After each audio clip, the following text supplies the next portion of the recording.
છેલ્લા સવા બે વર્ષના જે કાર્યકાળ હતું એમાં એમ્સને કાર્યાન્વિત કરવાનું, હીરાસર એરપોર્ટને કાર્યાન્વિત કરવાનું, સાથે સાથ જે લોકસભાની ચૂંટણીઓ આવી એ સુપેરે પૂરી પાડવી, પ્રધાનમંત્રી award in excellence in public administration જેમાં રાષ્ટ્રીય લેવલે અમે નંબર 1 આવ્યા 11 જેટલી સ્કીમોના અમલીકરણમાં, એ એક ખાસ નોંધનીય કામગીરી કહી શકાય.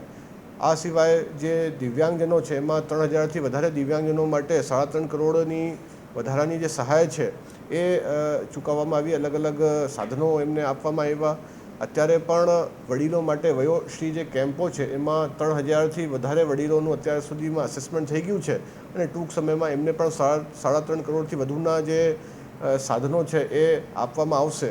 દબાણ હટાવવાની ઝુંબેશ હોય અથવા સરકારશ્રીના કોઈપણ કાર્યક્રમ હોય એમાં રાજકોટે પ્રથમ હરોળમાં સ્થાન મેળવ્યું છે. હું આપના થકી આપ સૌ મીડિયાના મિત્રો, ચૂંટાયેલા જનપ્રતિનિધિઓ, રાજકોટના તમામ નાગરિકોનું ખૂબ ખૂબ આભાર મળ્યું કે મને ખૂબ અહીંયા હૂંફ, સ્નેહ અને મોટિવેશન પ્રાપ્ત થયું આપ લોકોના પોઝિટિવ સપોર્ટથી. એ બદલ હું કાયમી રાજકોટ જિલ્લાનું આભારી રહીશ. હવે રાજકોટ મારી જે નિયુક્તિ છે પ્રવાસન નિગમના એમડી તરીકે થઈ છે, એટલે પ્રવાસનના ક્ષેત્રમાં રાજકોટને કઈ રીતે આપણે મેક્સિમમ વિકાસ કરી શકાય એ દિશામાં મારું હજી પ્રયાસ રહેશે. જી, મેં એક પ્રોજેક્ટ લીધું હતું કે તમામ તાલુકા સ્તરે એક સારા રમતગમતનું સંકુલ હોય. એમાં જણાવતા આનંદ થાય છે કે કોટરા સાંગાણી હોય કે જસદણ હોય ત્યાં આ કામગીરી કમ્પ્લીટ કરવામાં આવેલી છે. પડદરી, લોધિકા, જામકંડોરણા, ઉપલેટા ત્યાં આ જે કામગીરી છે એ પૂર્ણતાને આરે છે અને બીજા જે ધોરાજી અને જેતપુર છે ત્યાં અત્યારે ટેન્ડર ખુલાઈ ગયા છે, એટલે ટૂંક સમયમાં ત્યાં પણ સારા રમતગમતના મેદાન સ્થાનિકે ઉપલબ્ધ થશે.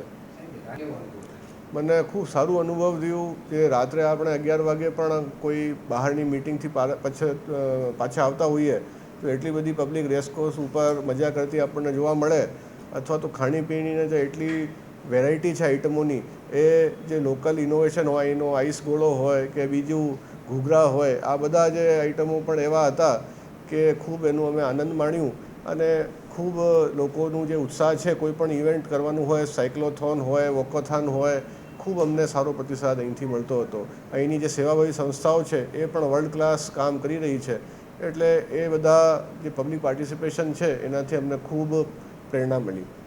21મી તારીખે આંતરરાષ્ટ્રીય યોગ દિવસના નિમિત્તે રાજકોટમાં જિલ્લા કક્ષાનો કાર્યક્રમ ઇન્ડોર સ્પોર્ટ્સ સ્ટેડિયમ જે આપણો સ્પોર્ટ્સ ડિપાર્ટમેન્ટનું જે હોલ છે શાળા નંબર 94ની બાજુમાં વિમલનગર પાસે ત્યાં યોજવામાં આવેલું છે. ત્યાં 1000થી વધુ લોકો ત્યાં જોડાશે. આ સિવાય દરેક ગામમાં પ્રાથમિક આરોગ્ય કેન્દ્ર હોય કે નિશાળ હોય ત્યાં આપણે કાર્યક્રમો ગોઠવ્યા છે, જે આપણા વિરાસતના જે શાનદાર બેનમૂન જે ધરોહરો છે, ફોર એક્ઝામ્પલ સંગ્રામસિંહજી હાઈસ્કૂલ વગેરે, ત્યાં પણ કાર્યક્રમો યોગના ગોઠવવામાં આવ્યા છે.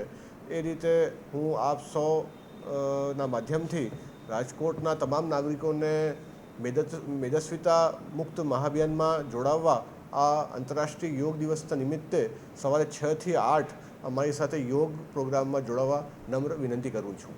પોલીસ સ્ટેશનના મુખ્ય મથક ઉપર આ યોગ કાર્યક્રમનું આયોજન કરવામાં આવશે. આમાં પોલીસ અધિકારીઓ અને કર્મચારીઓની સાથે સાથે ત્યાં સ્થાનિક લેવલના જીઆરડી, હોમગાર્ડ અને ટીઆરબીના જવાનો પણ ભાગ લેશે. આમાં પોલીસના જે અધિકારીઓ કર્મચારીઓ છે એની સંખ્યા 1400ની આજુબાજુમાં છે અને જે ટીઆરબી, જીઆરડી અને હોમગાર્ડના જવાનો છે એ લગભગ 2000 જેટલી સંખ્યામાં આ કાર્યક્રમમાં ભાગ લેવાના છે.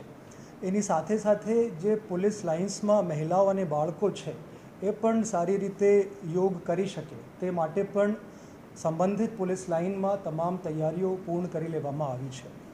એની સાથે સાથે જે પોલીસ સ્ટેશનના વોટ્સએપ ગ્રુપ્સ છે સરપંચો અને આગેવાનોના, એના માધ્યમથી આ પ્રચાર પ્રસાર કાર્યક્રમના થાય એ કામગીરી કરવામાં આવી રહી છે.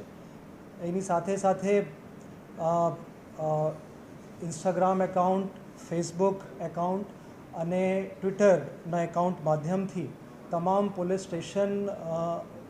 સ્ટેશનો દ્વારા લોકોમાં આ કાર્યક્રમ સંબંધે પબ્લિસિટી થાય અને વધુમાં વધુ લોકો ભાગ લે એના માટે કામગીરી કરવામાં આવી રહી છે. આપ મીડિયાના મિત્રોના માધ્યમથી હું રાજકોટ જિલ્લાની જાહેર જનતાને આહ્વાન કરું છું કે વધુમાં વધુ સંખ્યામાં આ કાર્યક્રમમાં જોડાય અને આ કાર્યક્રમને સફળ બનાવે.